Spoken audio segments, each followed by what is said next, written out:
vértice. Então, boa noite, olá para vocês, mais uma noite aqui, a última do nosso ano, né? A nossa última reunião. E antes de eu apresentar o nosso grande palestrante, eu queria passar a palavra para Priscila. Pri, e aí? Dá as boas-vindas aí para o pessoal. Microfone.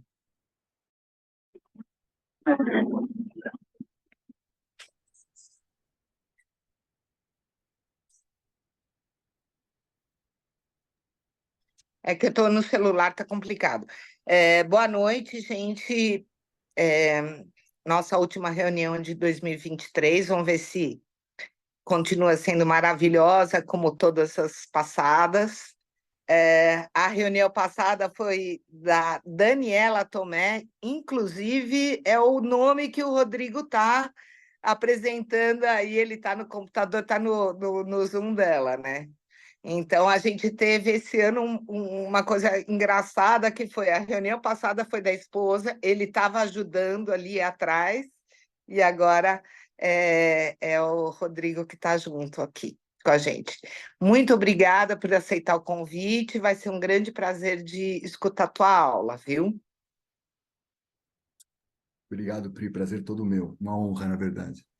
Então, deixa eu só formalizar aqui, então eu gostaria de apresentar a vocês o Rodrigo Cataldo de la Cortina. Ele fez USP, ele é da minha turma, né? Eu tive o prazer de dividir não só a faculdade, mas como a residência com esse cara, que ele é um cara muito ponta firme, muito determinado, um cara que busca muita coisa. E ele fez doutorado lá na USP. Depois ele foi passar uma época no Chile, que ele ficou na universidade lá no Chile. Ele se aprimorou lá em uma série de coisas e agora ele voltou para o Brasil, junto com a Dani. E hoje ele vai falar para a gente de um tema bem interessante e às vezes desafiador, que é falar sobre perfurações septais, né?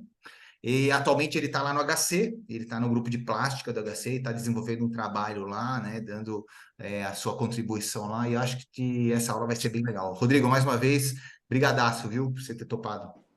Imagina, na verdade, uma honra. Obrigado pelo convite. E quem quiser fazer perguntas, pode fazer à vontade, ou quiser deixar para o final, eu não sei qual que é a dinâmica, mas aí você que manda, viu, Fernando? Por mim, eu não me incomodo nada. Se quiserem fazer intervenções, não tenho problema nenhum quanto a isso, tá bom? Tá, só para a gente começar, lembre que nós estamos gravando essa reunião, então, se você deixou seu vídeo, seu áudio aberto, você está autorizando a sua imagem e o seu som. E a única coisa, eu vou pedir para todos só deixarem os microfones fechados, ok? Rodrigo, se quiser compartilhar a sua aula. Vamos começar.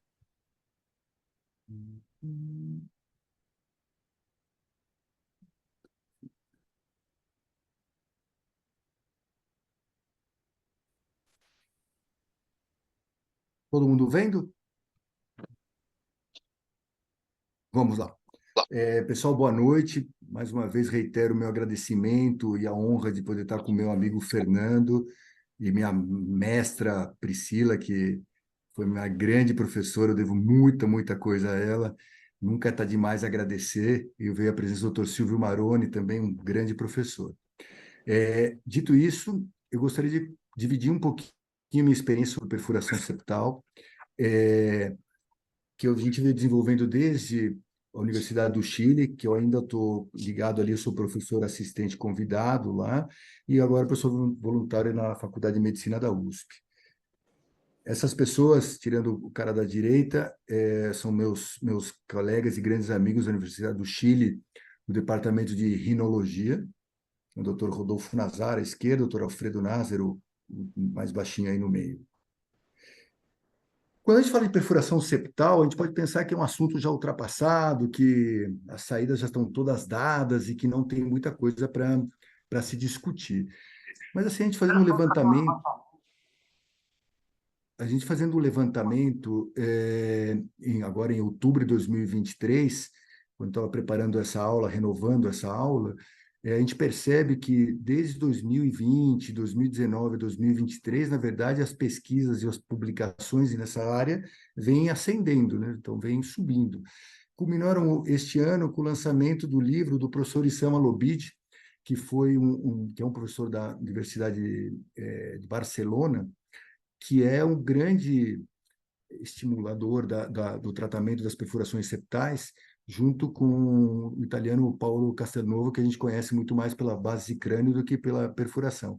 Mas esse é um trabalho, e esses professores são os que basicamente mandaram as novidades em relação ao tratamento das perfurações septais.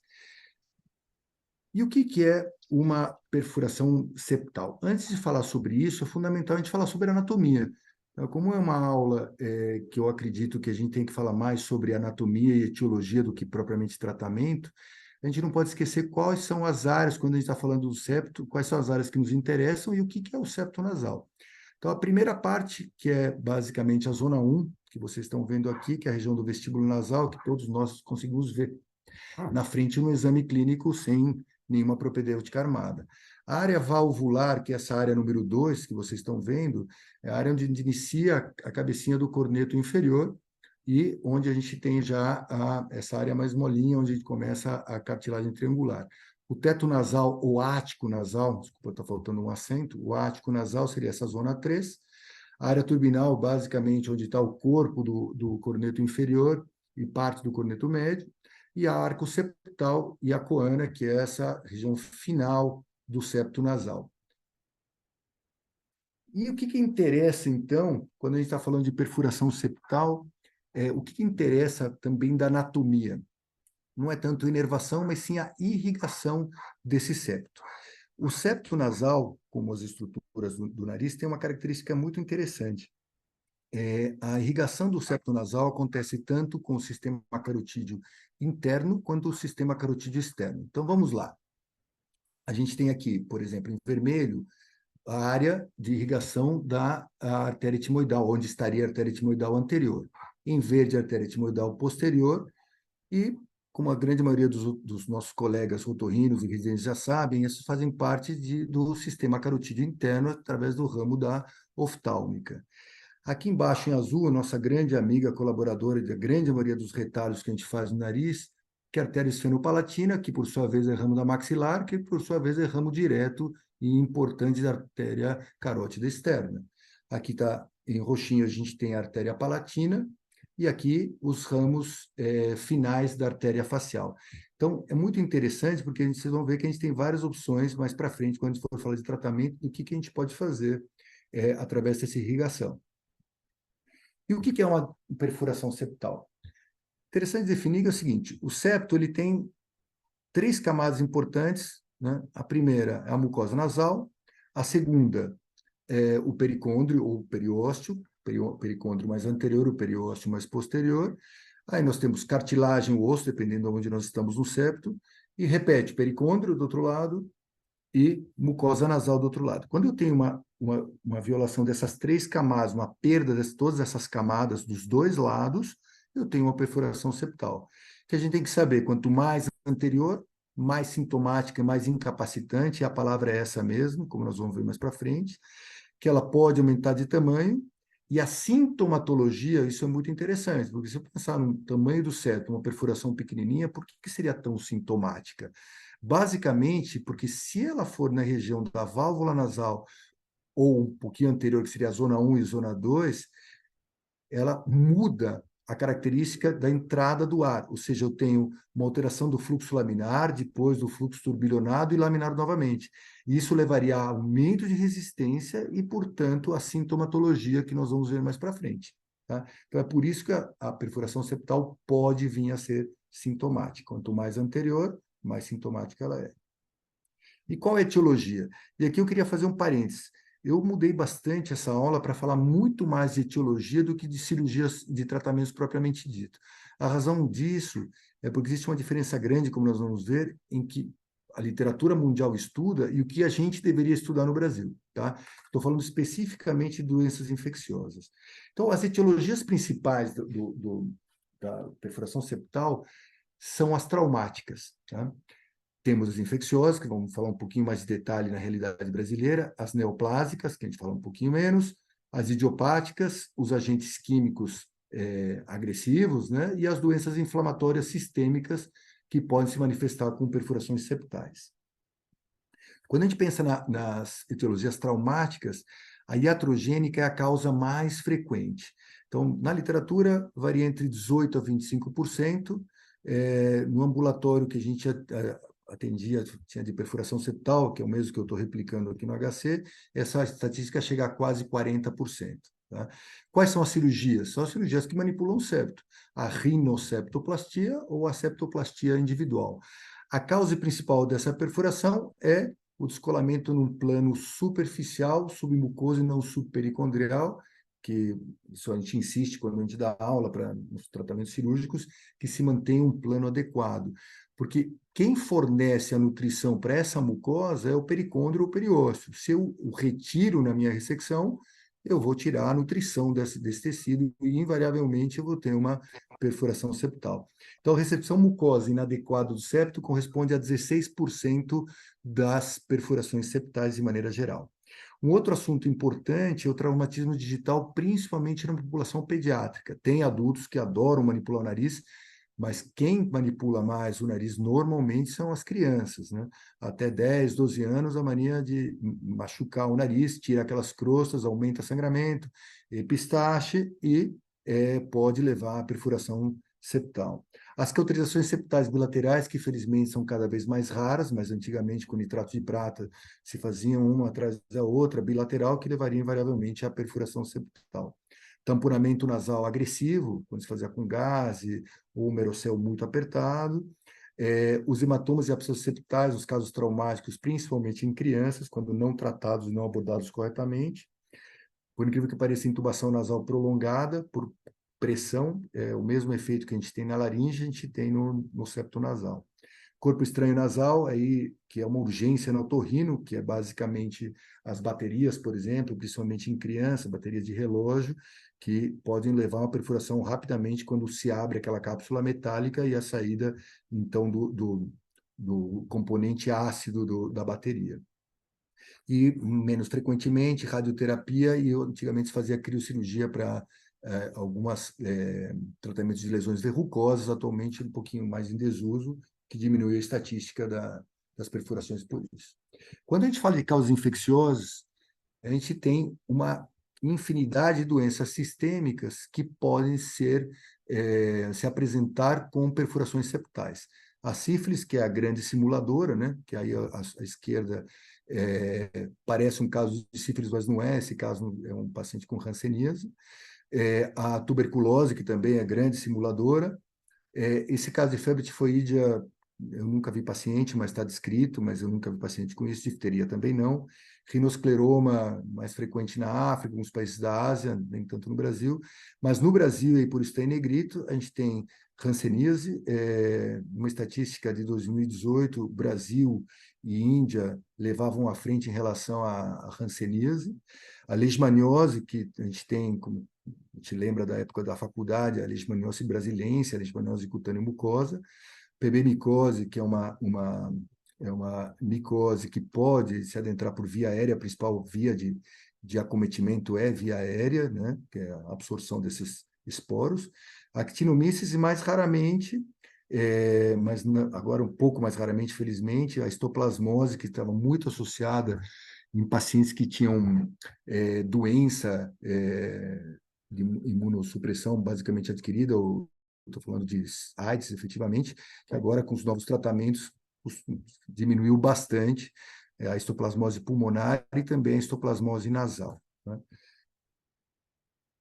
E as causas neoplásicas, os carcinomas, as leucemias, nunca vi nenhum caso de leucemia, mas de linfoma, sim, e a gente tem nosso linfoma de linha média, que é uma doença extremamente agressiva, com prognóstico bastante reservado, e que, basicamente, pode começar com uma perfuração septal rapidamente evolutiva, com sangramentos muito, muito intensos, e um prognóstico bastante sombrio. Os granulomas, aí eles entram tanto como neoplásicos, algumas pessoas os classificam assim, e outras como doenças autoimunes. As úlceras de Haddock, basicamente, são as perfurações idiopáticas que a gente tem em perfurações septais. Né?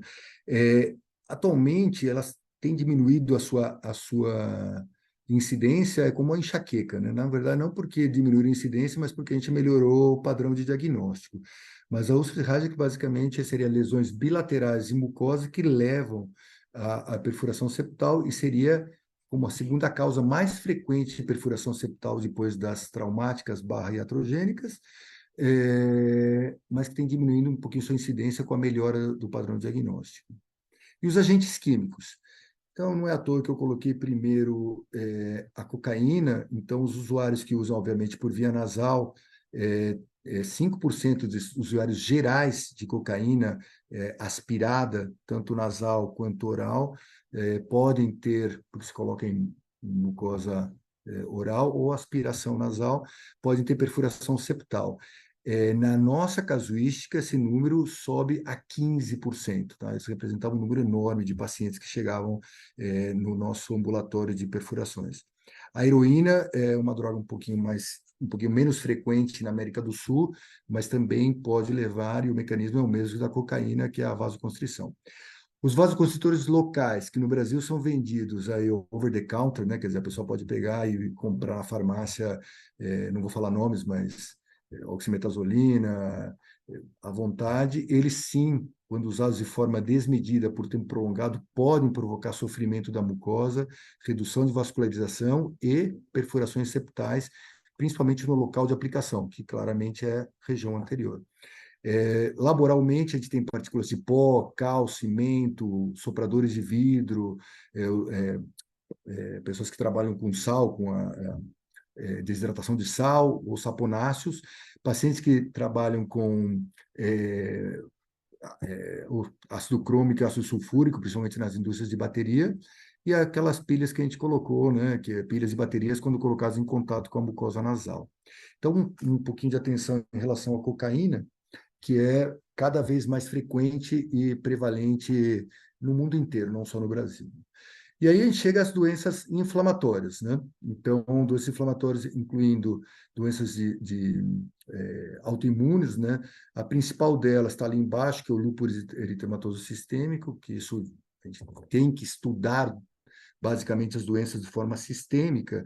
Então, conhecer qual é a característica da doença, é inconcebível que você veja um paciente com lesões faciais ou lesões em forma de asa de borboleta e você não comece a pensar numa doença autoimune com esse paciente apresentando uma perfuração septal.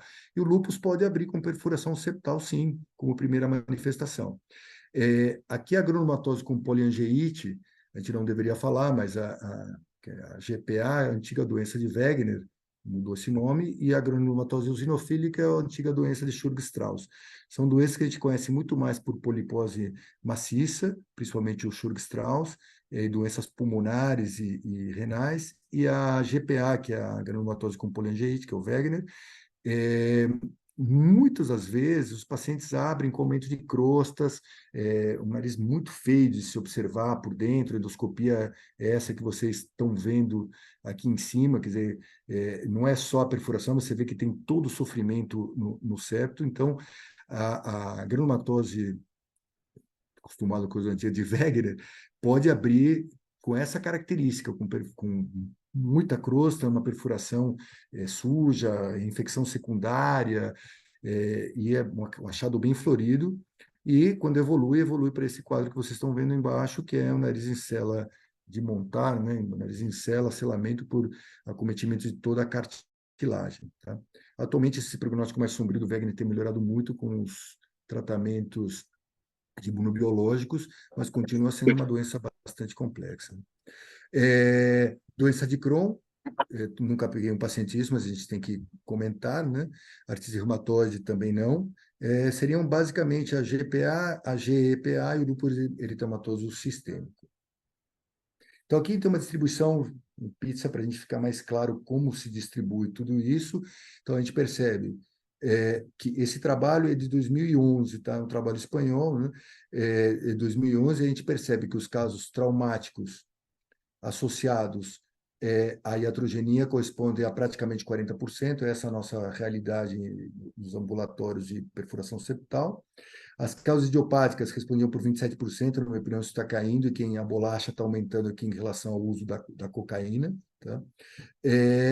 E basicamente, o uso de vasoconstritores, corticoide nasal, não esquecer disso. A aplicação inadequada de corticoide nasal também pode levar à perfuração septal. Também tem aumentado, porque agora são medicamentos que podem ser usados over the counter, né? Comprados a qualquer momento. E qual que é a clínica de um paciente que tem perfuração septal?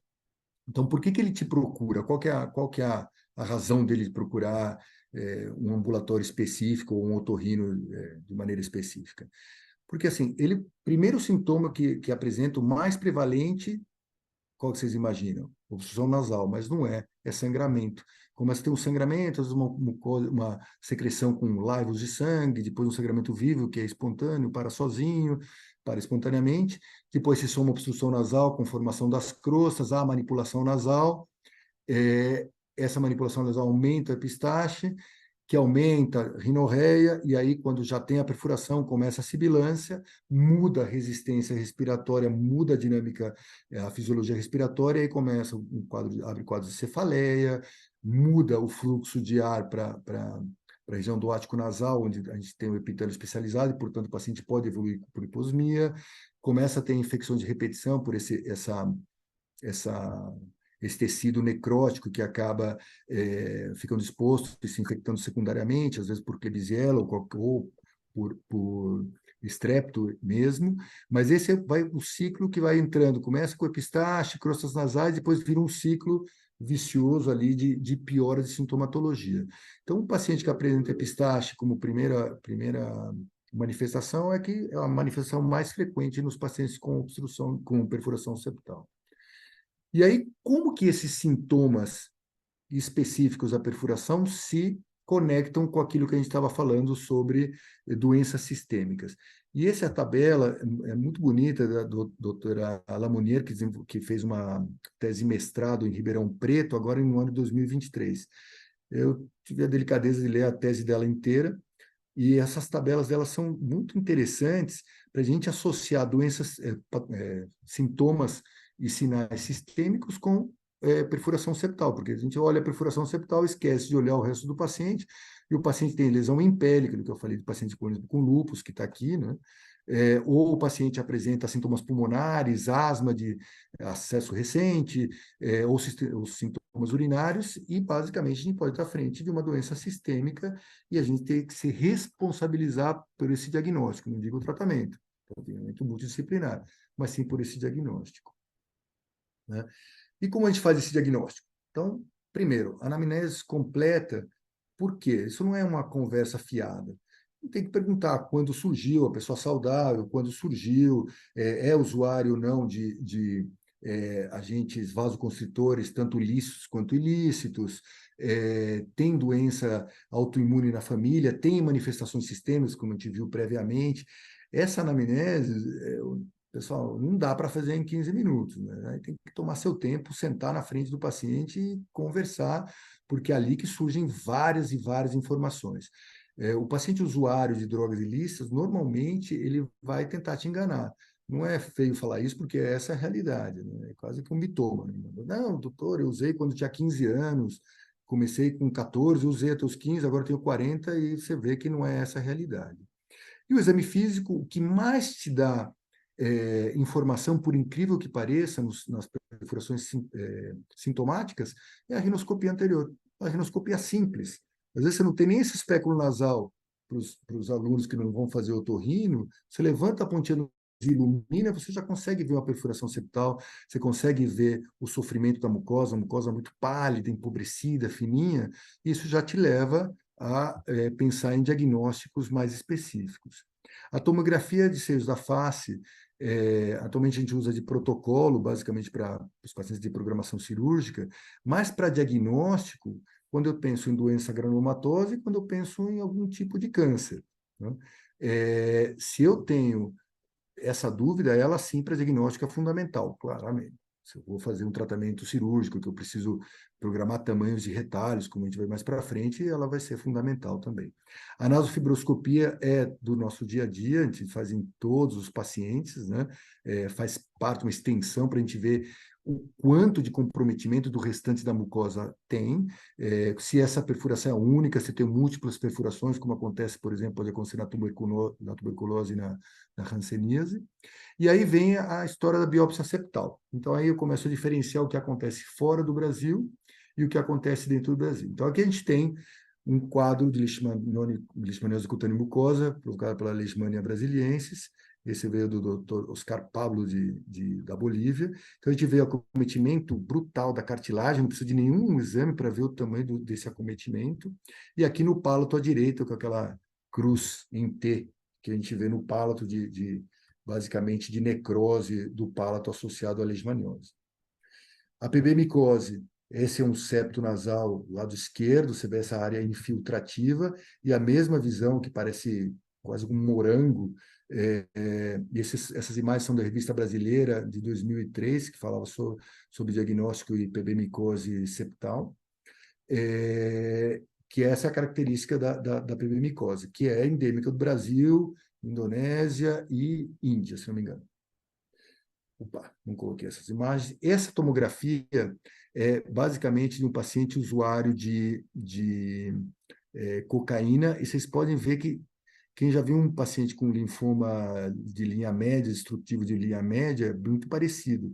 Até confunde, mas isso não é. Isso é um usuário de cocaína, vocês percebem que já tem uma fístula oroantral grande, não tem nenhuma estrutura nasal e já fez até uma fístula em relação ao esfenóide. Se ele continuar, ele vai fazer provavelmente uma meningocele, e já tem casos escritos até disso, e obviamente o óbito depois por meningite ou por herniação, efetivamente.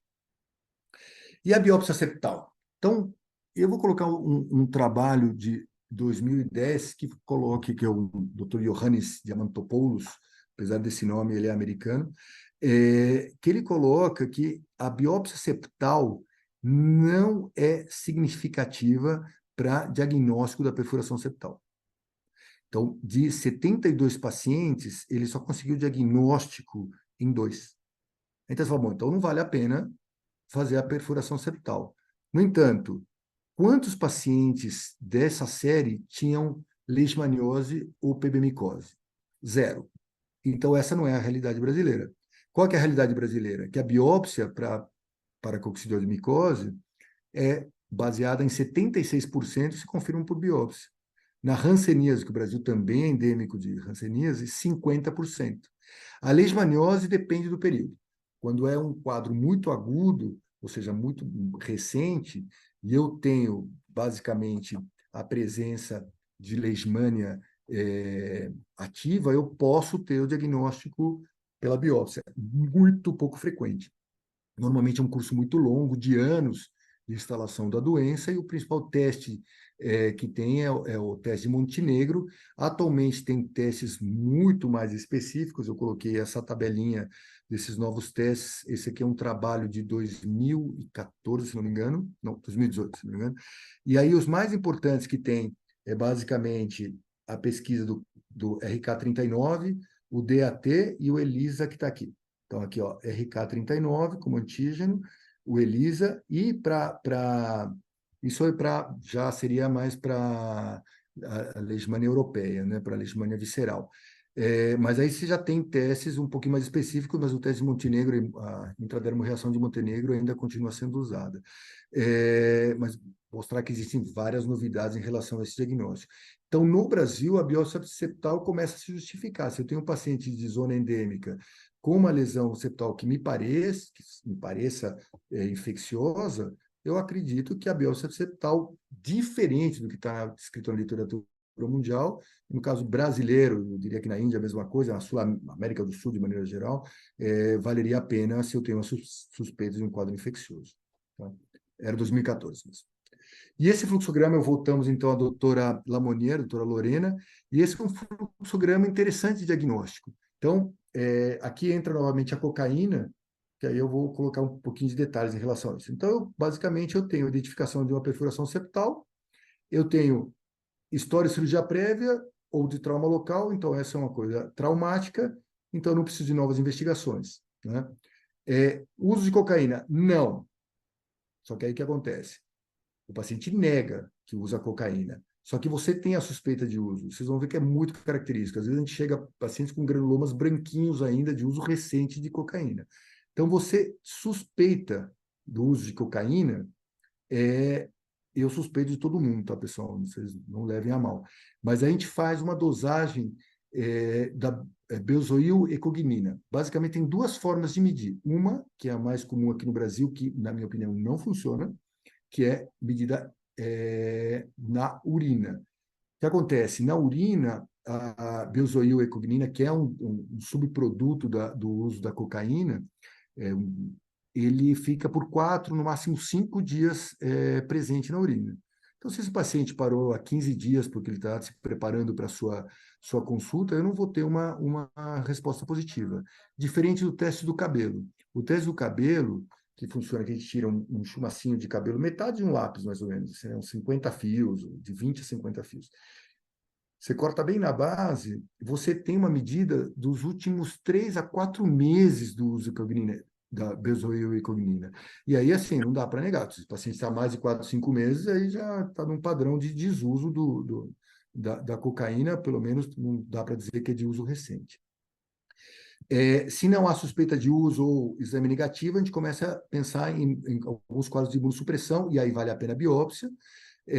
Se não há imunossupressão, aí, basicamente, tenho lesões de pele ou quadros sistêmicos a serem investigados, aí eu faço a biópsia com algumas colorações específicas, procurando aquilo que eu quero procurar, né? Basicamente, leishmaniose, pigmicose, histoplasmose, assim por diante, ou as pesquisas já sistêmicas, como ANCA-C, ANCA-P, R3, VDRL. E se eu tenho sintomas pulmonares, aí eu vou pensar basicamente nas granulomatoses eosinofílicas, né, Churg-Strauss, ou se não tenho, penso em Wegener ou outras doenças autoimunes. Muito interessante esse gráfico. E o tratamento? O tratamento, eu vou dar uma acelerada, pessoal, mas assim, o tratamento, ele basicamente é clínico. Depois de tudo que eu falei, perfurações pequenas, muito pouco sintomáticas anteriores, pequenininhas, que a gente vai classificar essas perfurações entre pequenas, médias e grandes em até 5 milímetros, pequenas, de 5 milímetros a 10 milímetros, consideradas moderadas, de 10 a 20 milímetros, ou 2 centímetros, grandes, e muito grandes, acima de 2 centímetros. Tá? Existem várias classificações. A gente usa isso porque é mais fácil classificar e determinar tratamentos em direção a isso. Mas o tratamento normalmente é clínico, através de cuidados locais, onde as lavagens nasais, alto volume, baixíssima pressão, tem um papel muito bom, fugindo sempre do septo, para a gente não fazer mais trauma na região septal. Cremes cicatrizantes à base de antibiótico e de corticóides, quando eu tenho lesões mais ativas. Em alguns casos, até vaselina sólida para fazer hidratação quando essas perfurações são septais e conseguem ser atingidas basicamente ou por um cotonete ou pelo próprio dedo para poder passar essa vaselina, né? Quando que a gente usa obturadores? Então, pacientes que não têm, basicamente, só aqueles plugs, né? Quando o paciente tem uma contraindicação formal de cirurgia, ou existe uma perfuração residual muito pequenininha que não vale a pena cirurgia, a gente faz o uso desses tampões ou plugzinhos nasais. Qual que é a vantagem? Que permite uma boa estabilidade e, basicamente, melhora do fluxo nasal. A grande desvantagem, a higiene difícil é mais ou menos, o paciente tira e limpa, não é grande problema. O grande problema é a tolerância. Fica juntando crosta, às vezes mau cheiro. Então, a tolerância vai, para mim, de moderada, da baixa para baixa. Os pacientes não topam ou se topam por um tempo bastante curto. Aqui a gente tem esses obturadores, né? Tem gente que tem muita experiência com isso, a minha foi meio fracassada, né? Mas é uma alternativa de tratamento quando o paciente não tem condição cirúrgica. E quando que a gente opera esses pacientes? Agora entrando aí no que nós fazemos, como otorrinos, que dedicamos a isso. Basicamente, que é a frase dessa aula, você só opera pacientes sintomáticos que não toleraram outros tratamentos. Quando você não opera esses pacientes?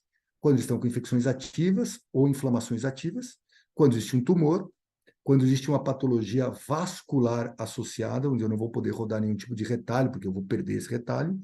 Nos casos de granulomatoses ativas, E aí, repetindo, sendo incidente com tudo de novo, vício de controle irregular. Tá? Então, eu vou colocar datas para isso.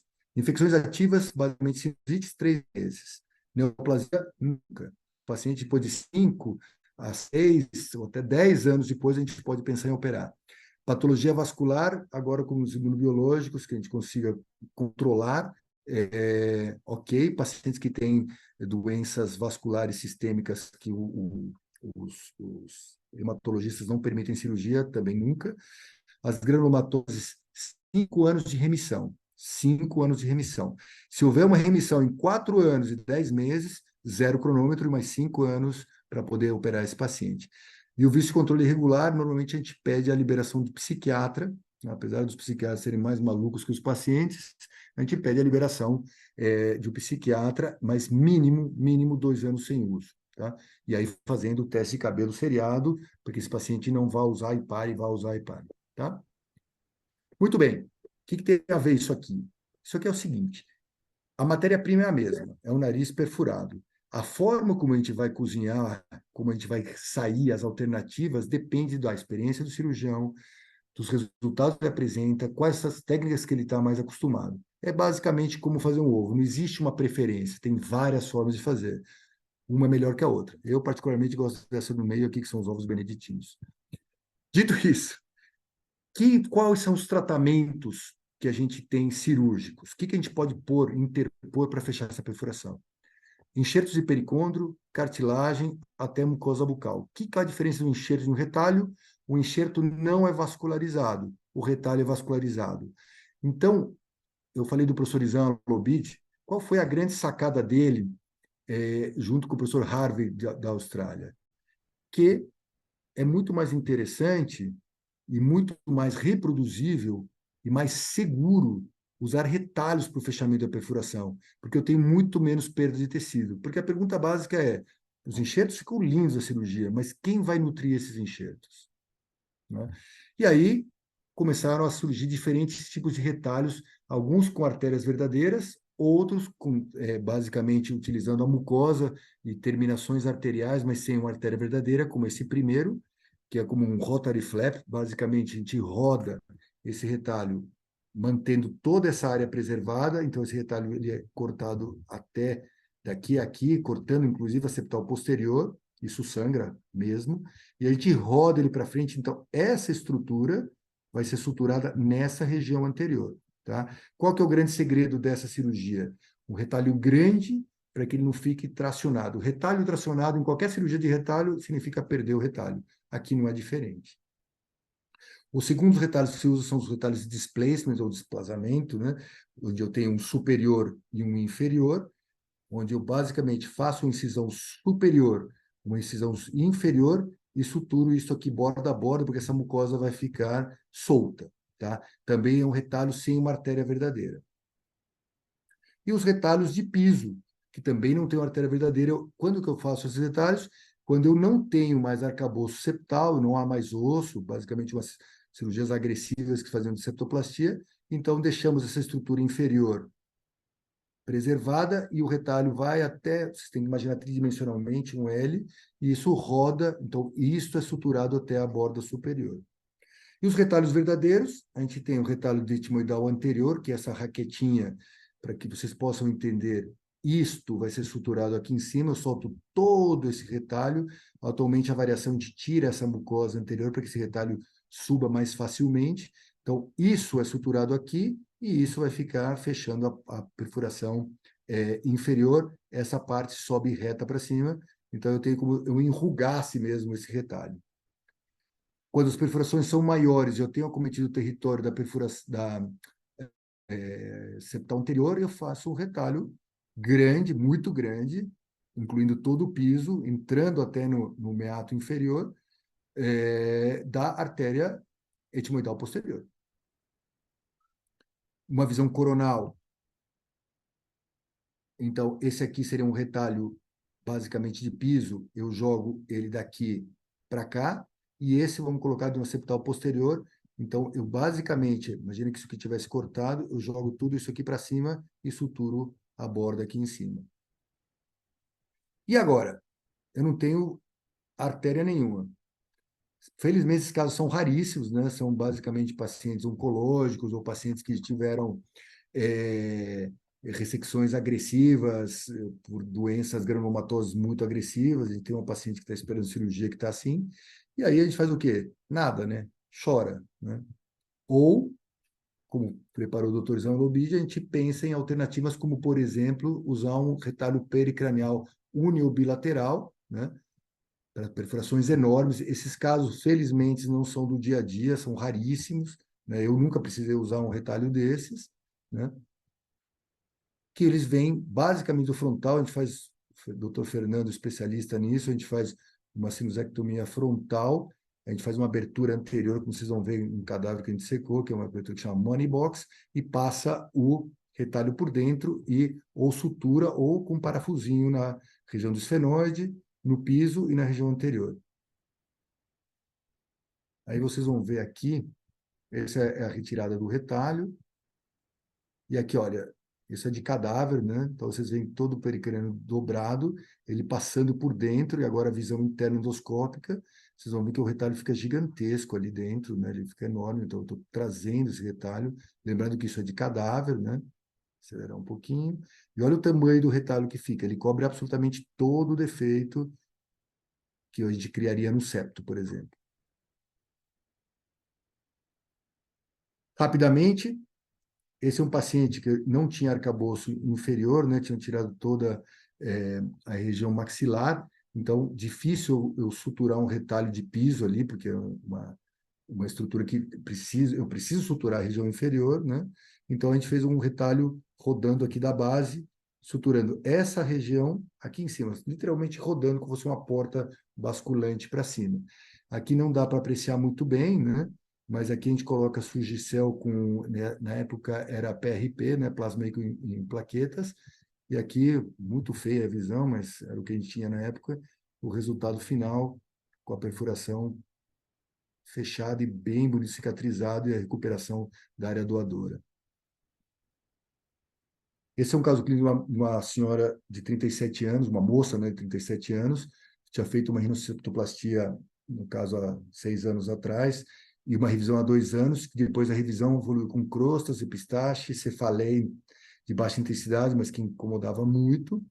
Fizemos tratamento clínico sem bons resultados, e ela volta por manipulação numa perfuração que era inicialmente 2 centímetros, 2,6 para 1,5 centímetros.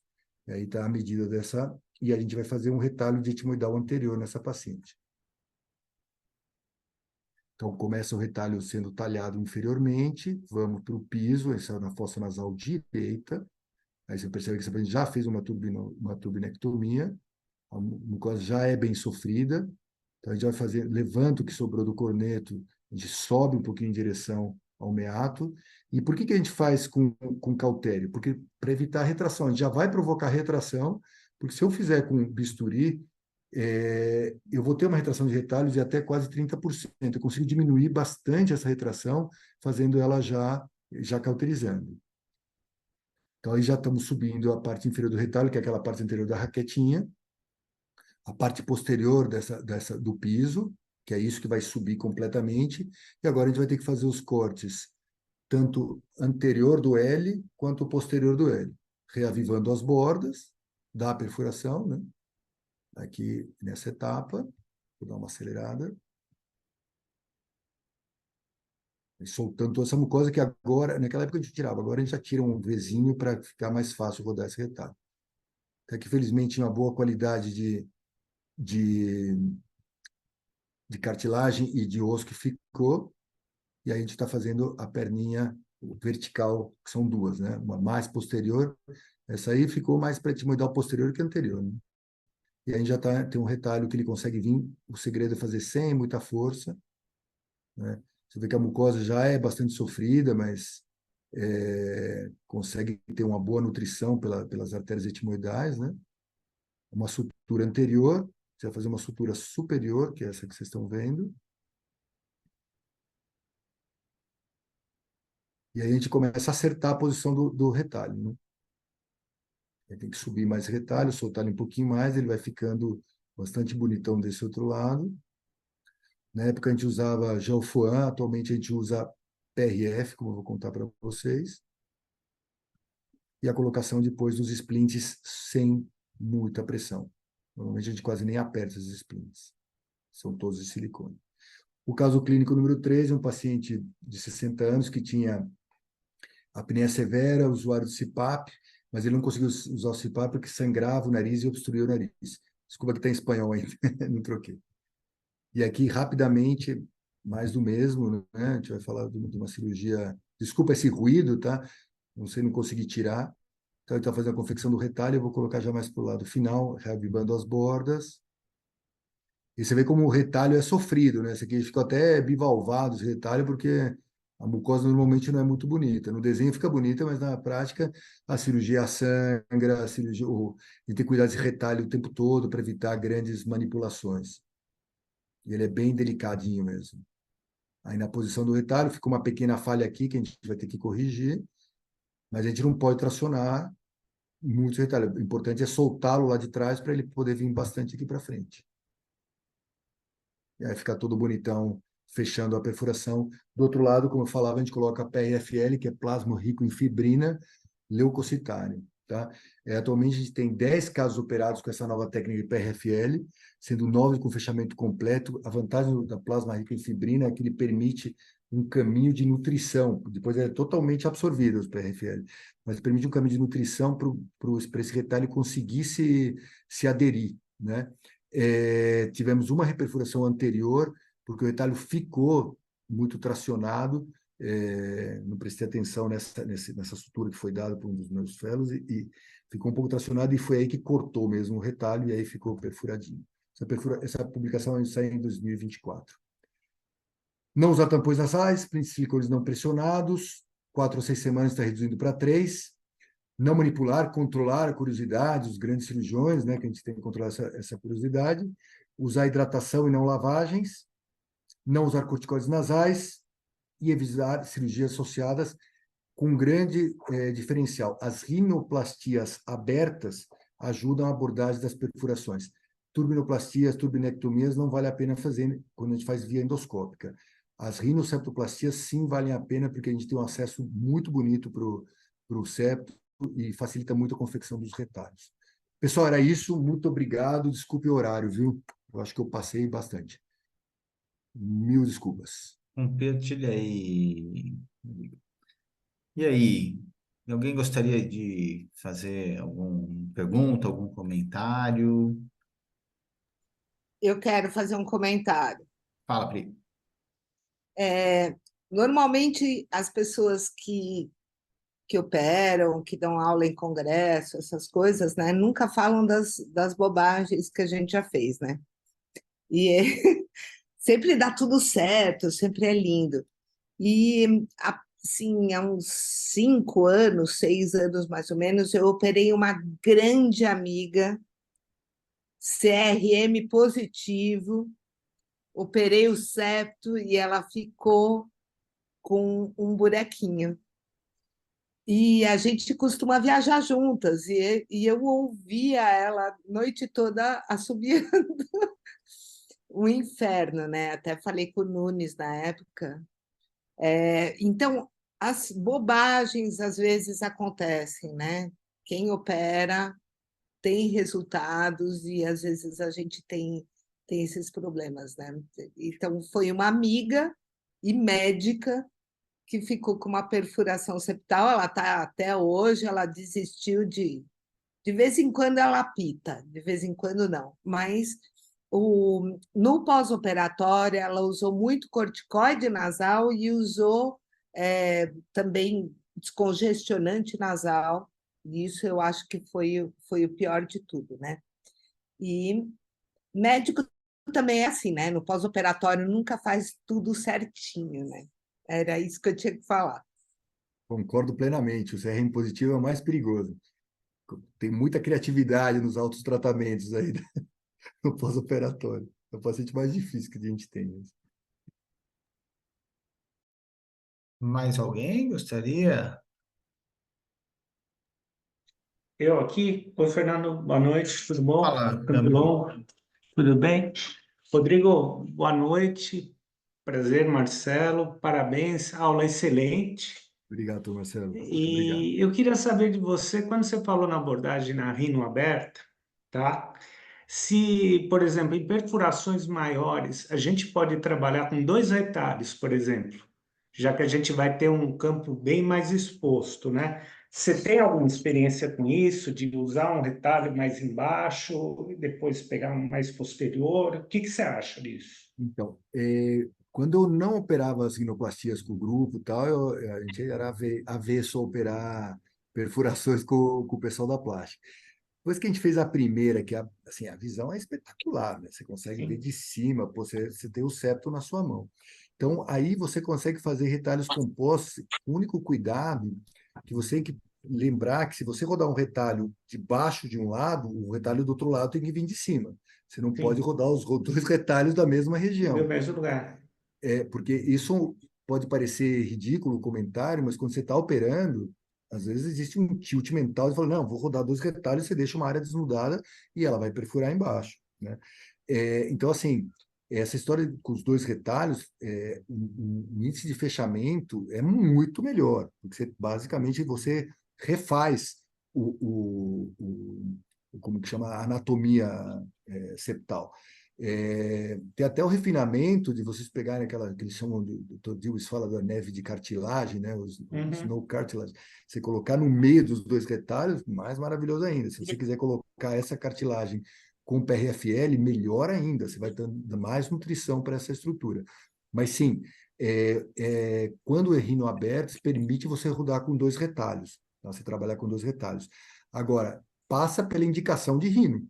Se o paciente não tem indicação de rino, você não vai submetê-lo também a uma cirurgia, a não ser que você explique para ele que o fechamento é mais fácil e que você não tem um objetivo estético nessa rinoplastia, né? Agora, tem um trabalho bonito até do próprio Dr. Issam Alubide, que fala que não muda estatisticamente o fechamento com 1 ou 2 retalhos. O resultado é muito parecido, tá? O que vai em contra algumas outras publicações que falam que sim, uma das características de melhor resultado é você fechar dos 2 lados, tá? Eu, sinceramente, Marcelo, ainda tenho dúvida se quando você opera, a sensação que você tem quando você roda os 2 retalhos, a sensação é que o resultado é melhor, né? Mas tem sido bem favorável o fechamento com esses retalhos etimoidais. Agora está descrito um retalho da perfurante da palatina, que é o retalho inverso desse que eu coloquei, que vem de baixo para cima, né? Corta basicamente o trajeto da etimoidal e eles têm um resultado acima de 85% de fechamento. Vamos esperar no tempo ver que isso acontece, porque tem quase 1 ano, 2 anos no máximo dessas publicações. Não sei se eu respondi, Mas Marcelo. respondeu muito bem, excelente. Mais uma dúvida: se você colocar numa aberta, por exemplo, usar um pouco de fáscia para te ter um ponto melhor de fixação desse retalho, você acha que o resultado tende a ser melhor ou você acha que... Então, mais do que fácil, agora nas rinos estruturadas, você pegar a região anterior do pericôndrio costal, que fica um pericôndrio gigante, você colocar entre os Uhum. 2 retalhos, interpor pericôndrio, é excelente. Na verdade, você tem quase que uma linha de crescimento ali para essa mucosa, no mínimo para ela poder viver mais tempo, vamos dizer assim. Esse pericôndrio depois ele é absorvido, vira uma fibrose, mas a mucosa já está aderida e a perfuração fechada. Tá? E Tem uma pericôndrio coisa de que, concha putz, é muito pequenininho. é muito pequeno, né? Não dá, Não vale a é pena. muito fraquinho. Na minha opinião, se você for fazer O melhor é costal mesmo. uma rino estruturada, assim, sei lá, uma rino secundária, você vai fazer uma rino estruturada, preserva o pericôndrio anterior, né? Você tira a costela, obviamente, em vez de fazer a janela da retirada, você tira uma janela de pericôndrio e fala, essa é minha. Deixa o pericôndrio posterior por motivos óbvios, né? Uhum. Faz o fechamento primeiro como chama, faz todo o trabalho de dorso que tiver que ser feito, o trabalho de ponta, e antes de suturar o septo, aí você fica com os 2 retalhos, aí você pode trabalhar antes de suturar, desculpa, a ponta mesmo, antes de você Uhum. fixar a ponta, você tem que trabalhar os seus dois retalhos, você usa esse enxerto interposto, só que aí é obrigatório você usar os dois retalhos, né? Você tem que usar um retalho de cada lado.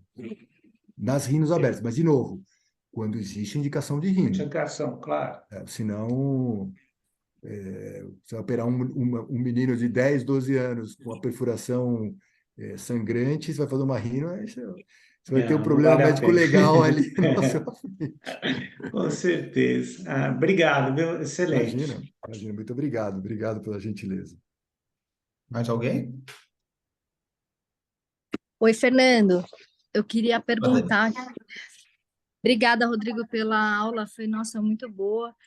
E prazer, meu nome é Daniela. Eu queria saber Prazer, se Daniela. vocês estão fazendo alguma coisa para essas perfurações pontiformes, que fica só apitando, que é menor do que uma cabeça de alfinete, sabe?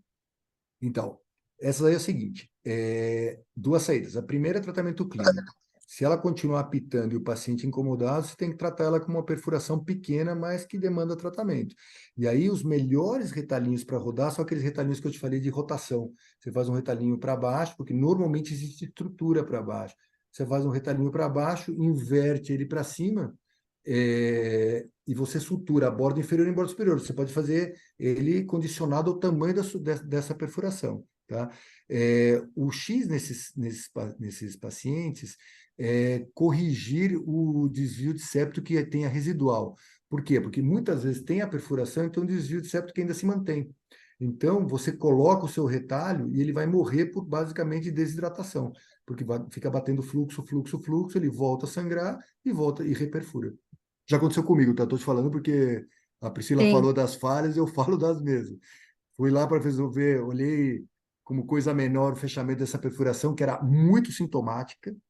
O paciente ficou bem por 3, 4 meses, reperfurou, voltou igual, aí teve que fazer uma cirurgia grande, um retalho etimoidal e rodar para fechar uma perfuração que tinha dobrado de tamanho, porque além da perfuração pontiforme, abriu mais embaixo da região que eu tinha rodado o retalho. Então, o segredo nessas, Daniela, é corrigir, assim, eu diria que até compulsivamente deixar o septo muito reto, muito retinho, e tentar evitar tirar muito tecido cartilaginoso, às vezes recolocar o tecido, mas deixar bem reto esse septo, principalmente se for anterior, e aí sim fazer esse retalho de rotação. Sim, tá bom, Sem obrigada. paciente sintomático que não respondeu ao tratamento clínico, tá? Sim, Hidratante nasal, aqui no Brasil tem uma coisa, sem fazer propaganda, mas é o Sinusec. Pode usar vaselina em pequenas quantidades para fazer espécie de uma ponte mucosa, uma ponte de vaselina pequenininha sobre as pequenas perfurações. Melhora bastante, viu? a vaselina nunca usei, achei bem Vai legal. ter que colocar pouquinho, hein? Não vai colocar, Sim. chega no pulmão do paciente. Acho que o doutor Rogério tinha uma pergunta, eu estou equivocado. Nunes, fala aí. O microfone está fechado, Nunes. Alguém fechou meu microfone. Prazer, Rogério Nunes. Prazer, doutor Rodrigo, Rogério. excelente aula. Aprendi bastante aqui. Nas perfurações que a gente faz lá no Mário Covas, eu tenho percebido que as perfurações de 2 centímetros, assim, para mais. E o retalho da etimoidal ou da etimoidal posterior, ele fica muito mais vascularizado do que da esfenopalatina ou da palatina maior. Então, necrose, a gente faz 2 retalhos, assim, sempre o inferior ali ele dá uma forma crosta, não sei se essa é a sua impressão. Sim, é por isso que a gente começou a colocar PRF na área doadora e na área do outro lado, onde se a gente rodava um retalho único, do lado que ficava basicamente a parte serosa exposta. Com os dois retalhos se diminui um pouco, mas você tem toda a razão. Os retalhos de piso, principalmente pacientes já muito manipulados, eles ficam mais pobrezinhos mesmo. Aquilo que se percebeu no caso 2, como aquela mucosa já era sofrida, não sei se deu para perceber no vídeo, que era uma mucosa mais fina. Por isso que o escolamento é mais difícil e tudo mais, mas melhorou bastante. Depois, se você quiser, eu te passo o protocolo do PRFL, aí é interessante que isso vai ser realmente publicado, que diminuir essa crosta, mesmo na área doadora, nas bordas onde fica a colocação do retalho, você percebe que você consegue reduzir bastante essa formação de crostas e o sofrimento do retalho. O outro segredo, que parece piada, que eu coloquei dos chips, é a gente controlar a curiosidade, né? Eu perdi 2 retalhinhos da parte anterior porque tentar levantar o splint para ver o que estava acontecendo, né? Você tem que deixar ele quietinho, você olha o que der para olhar só. E menos de 3 semanas você tem sofrimento do retalho. E essa minha consideração vai completamente contra as colocações do Harvey e do professor Isan Lobig, né? Que eles falam que não precisa nem colocar splint, né? Os pacientes deles, eles não deixam nem com splint. Mas eu lamento, os meus que eu nem tentei, na verdade. Então, os que eu ficou com o splint, que eu não mexi, deixei uns pontinhos bem soltinhos, né? Aquele que o splint vai para cá, vai para lá, o sofrimento do retalho foi bem menor, bem menor. Aí você tira, tem alguns casos que até com 4 semanas, se o paciente não tolerar, que é bastante difícil, mas se ele tolerar, você vai deixando. Até quando você tira, quando já estiver bem adoçado, e aí como chama, o plasma, a riquifibrina já vai estar absorvido, você vai perceber que já é um retalho mais bonitão e mais potente. Esse raramente reperfura. E tem outra coisa que não sei se você já percebeu, mas às vezes você joga essa raquetinha para frente da etimoidal anterior e se transforma uma perfuração anterior numa perfuração mais posterior, né? Fica desnudado ali atrás, só que ela fica sintomática. E isso é sucesso de tratamento. Você transformou um quadro sintomático num quadro assintomático. Ok, dá na mesma. Vida que segue, você só avisa para o paciente que ficou uma perfuração posterior, mas ela está tratada, né? Não sei se aconteceu isso com você já. Aconteceu recente. Então, acontece. Não é o primeiro, não, é tranquilo. Mas Maravilha. excelente. Obrigado, muito Obrigado. obrigado. Muito gentil. E aí, people, mais alguém? A gente já, nosso horário combinado já cumprimos. Alguém gostaria de fazer mais alguma pergunta, algum outro comentário? Não? Só Então, descansado, hein? Pri, se quiser fechar a nossa última reunião do ano, Gente, olha, obrigado pelo esse ano, foi excelente. Eu queria que vocês examinassem na cabeça de vocês que talvez seja mais legal a gente estar presencial do que Zoom, tá? Eu sei que cada um mora num canto, mas o nosso contato pessoal é muito importante. E vão examinando. Eu não vou ser ditadora, mas vamos pensar nisso para o ano que vem, tá? Agora, só para o Rodrigo e para a Dani, gente, a gente vai estar lá em Ubatuba. Se vocês precisarem da casa, tem quartos lá sobrando, me dá um toque. Olá, hein? Ficar super feliz de receber vocês lá, tá Não, mas bom? uma visita com certeza a gente vai fazer. Não tem a menor dúvida. Vai aparecer aí no fim do ano. Tá bom, gente. Boa noite para todos. Muito obrigada, Rodrigo. Obrigada a todos por estar participando desse ano. e aí, Pipo? Então, essa é a última. A gente volta agora, provavelmente, depois de começar a residência, que vai ser em março. O primeiro mês a gente nunca tem. Abril a gente volta, daí faz abril, maio, junho, e depois no segundo semestre. Mas aí eu passo a programação para o ano que vem. Rodrigo, mais uma vez, muito obrigado. Acho que essa aula foi muito esclarecedora. Acho que acrescentou bastante para todo mundo, viu? Valeu. Obrigado, Fernão. Um abraço, doutor Fernando. Obrigado, meu querido. Tchau para vocês. Até mais. Parabéns, Rodrigo. Muito bom. Até mais. Tchau, tchau. Tchau, tchau, tchau. Tchau.